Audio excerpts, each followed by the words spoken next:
If you're anything like me, you really don't like the subjectiveness of having to read a graph, because you're sitting there going, well, is that strong? Is that weak? Like that one with the arm lengths and heights, is that what is that, right? It's hard to know where that falls on a scale. So our correlation coefficient, which we denote with a little r, is a measurement which will tell us the strength and direction of a linear relationship.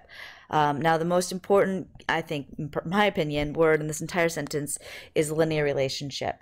The correlation coefficient can only tell us about a linear relationship, so it still is important to do a scatter plot first to make sure there is a linear relationship. The calculation for that correlation coefficient is shown right here. If you wanted to break this down a little bit, we've got the summation symbol, right, telling us we're adding stuff together. And what we're adding together is actually the z-score for the x and the z-score for the y for an individual multiplied together.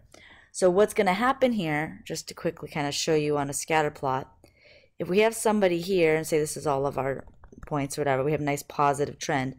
Someone here is going to be far below average when it comes to x and far below average when it comes to y.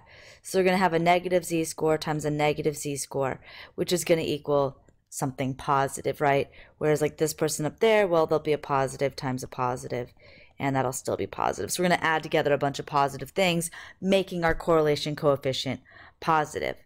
However, if the dots were going the other way, then like this person is going to be really high on the x, on the z, the x's, not the z's, the y's, high on the y's, so they'd have a positive z-score for their y, but they're really low in terms of the different x values, so they'd have a negative z-score for their x, and so they'd end up getting out a negative product of those two z-scores. So that's sort of how we get the positive or negative aspect of the correlation coefficient, and it does rely completely on z-scores, which should help us with some of the properties that we're going to see at the bottom of the page. So I'll refer back to this in just a second. So in terms of requirements for this correlation coefficient, we must have quantitative data, otherwise we can't have a mean and a standard deviation. There must be a linear trend to begin with, otherwise we're measuring something that doesn't even exist. And it is going to be very sensitive to outliers. Remember, again, it uses the mean and the standard deviation for both variables. So if there are outliers, we're going to have problems with our mean and standard deviation theoretically, and then problems with our correlation coefficient. Even if the value is not necessarily an outlier in terms of the two variables, it can cause some issues with our correlation coefficient.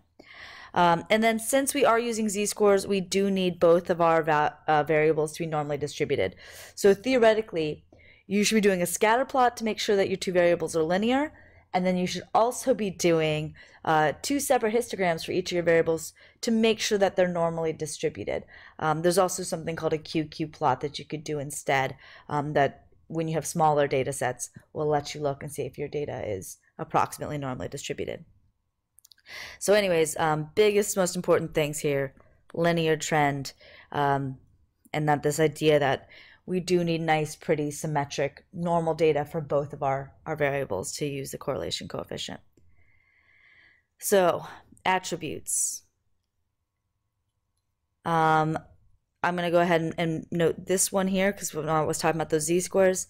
Because we're using z-scores, it doesn't matter what our units are. So on that one where we didn't have the units listed in terms of the height and arm length, it wouldn't have mattered if they were inches or centimeters or anything like that, because the correlation is going to be the correlation regardless. And you can also think about that in terms of your graph, right? It doesn't matter what the axes labels are. It doesn't matter if this is 1 inch or whatever the heck it might be, or I guess we call this 12 inches or 1 foot.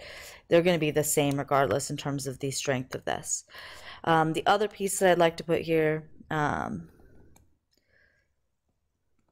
doesn't matter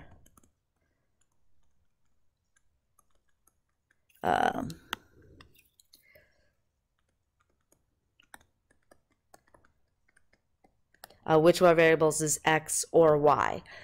Just throwing this out there, right? Look at our formula, zx times zy, that summation. It doesn't matter what order you multiply them in. And in fact, when you go to do this in StatCrunch, you're just going to to highlight both variables. It doesn't matter which one you highlight first. X or Y does matter when we're doing regression, does matter when we're making a scatter plot, doesn't matter for correlation because it's just telling us about that relationship between the two.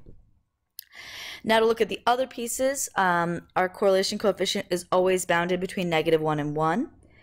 If it's actually -1 or 1, that means that our data perfectly fits a straight line. So for an R of 1, that would mean like all of our data falls directly, imagine these are all directly on a line.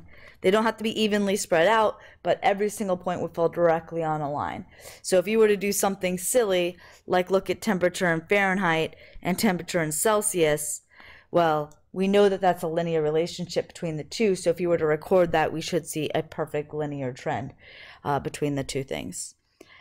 And then values close to 0 mean that the linear relationship is weak. There could be a general linear trend, but there's a lot of variability around it. And then an R of 0 just means that there is no linear relationship. So an example of something that might have an R of 0 would be a trend that looks like this. That's a very strong quadratic trend, but if you try to fit a straight line to it, what you're going to get out is an R of 0. So this is part of the reason why it's so important that you do a scatter plot ahead of time, because that can let you know that this is not a time to be doing a linear relationship. If you just did a correlation here, you would conclude that there was nothing between these two variables, and you would throw away your data and not do any more analysis, even though there was something going on.